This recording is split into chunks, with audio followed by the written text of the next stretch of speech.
Hello students, welcome to the session on RDBMS. I'll just clear this so that it will be clear to you people. Okay, in our today's session we are continuing the topic called constraint. Okay, in our last session we have seen the key constraint, and in our today's session we will be discussing about the referential constraint or as foreign key constraints directly, I can say. In order to understand this topic, you need to understand the foreign key in detail, I can say. Why? Because this is the key which will be maintaining the relation between different kind of relations, different kind of tables, I can say. In order to have the relation between two tables, we will be creating a foreign key so that it will be having a flexible data formation from one system to other system, one table to other table, I can say. Say suppose there is a table like employee and department, and here in order to maintain the information from these two tables, in order to get the data from one system to the other system, say suppose if I am giving a question like employee ID 1 is working under which department, then by this particular table I can't take the values of the department, so we will be going for the department table and again we will be searching it for the department name.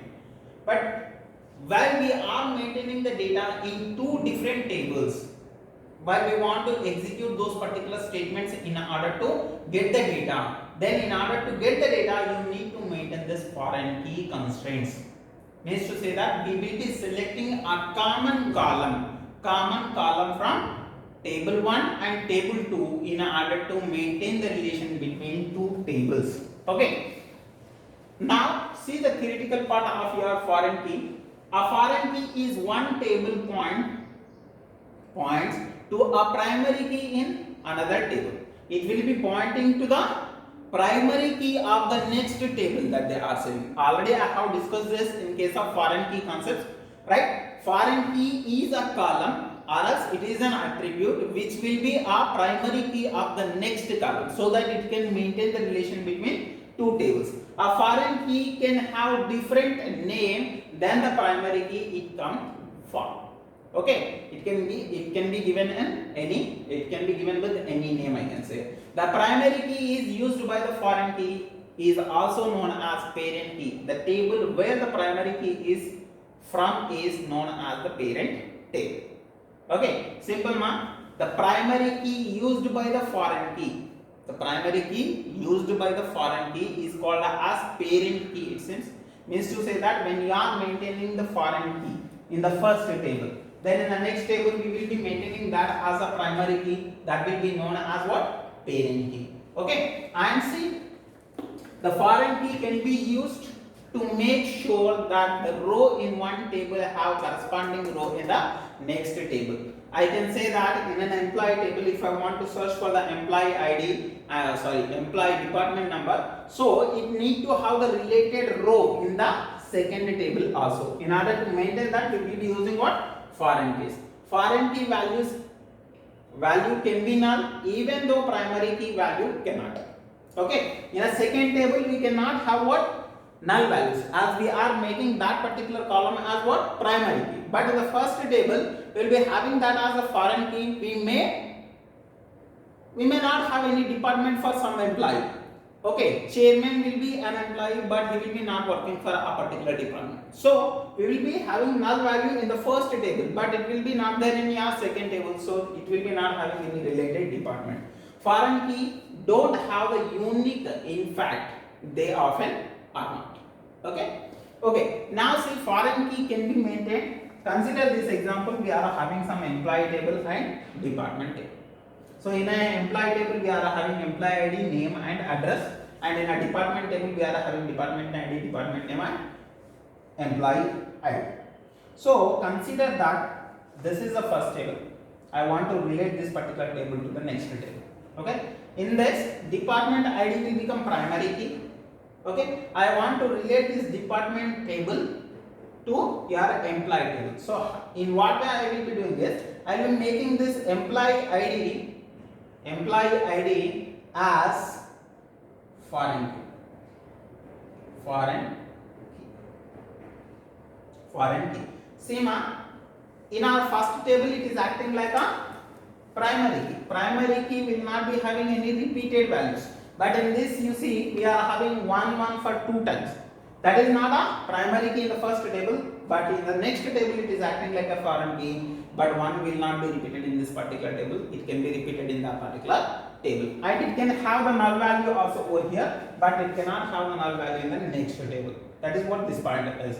Okay, and see here, this employee is acting like a foreign key. When I want to know the details of an employee who is working under a department called IT and whose employee ID is 1. So employee details are not there. So I will be taking get me the details from employee table where the department ID and employee ID is 1.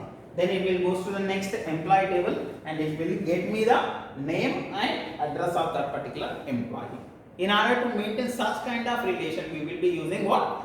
Foreign key constraint. So these foreign key constraints are telling you people that whenever you are making the changes in first table, that should not affect your second table. Consider if you are deleting employee number 1 from the second table, then there is no meaning of having these employee IDs in this particular department.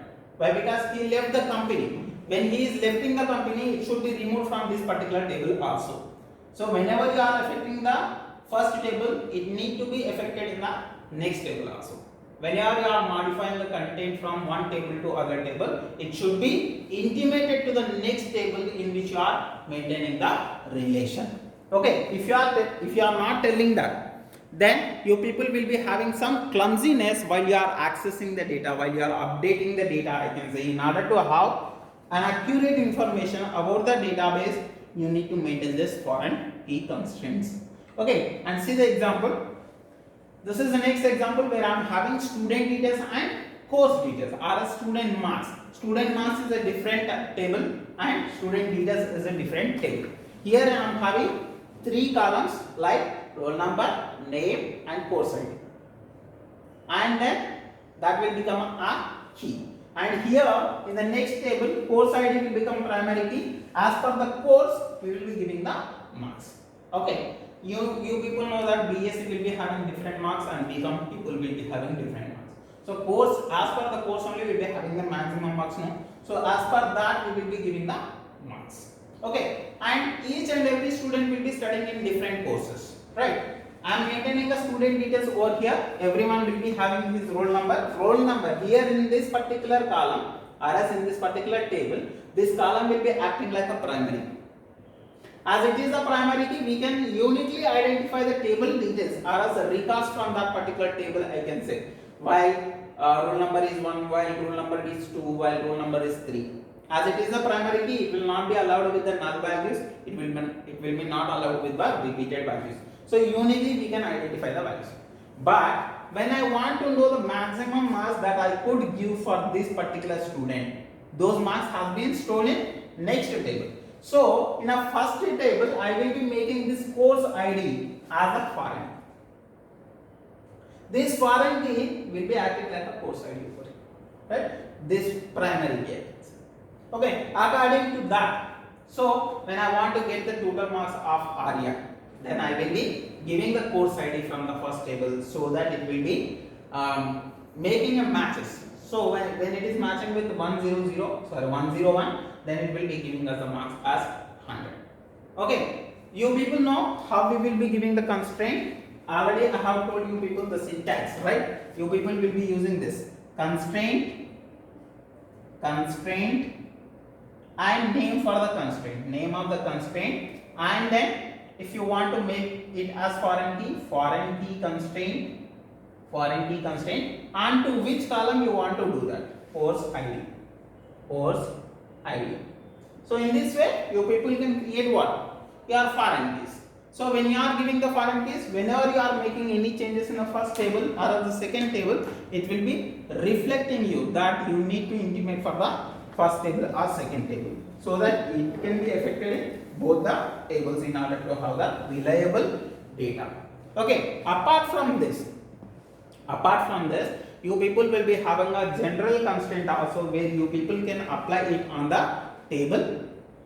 General constraints can be applied onto the table constraint, Means to say that when you are having a student table, you need to enter only student details only. When you want to have a faculty table, you need to enter only faculty details.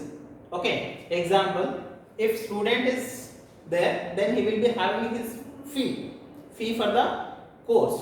But when the employee is there, when the faculty is there, he will be having what? Salary. That is what major difference comes from the one table to other table. That is what the table constraint is.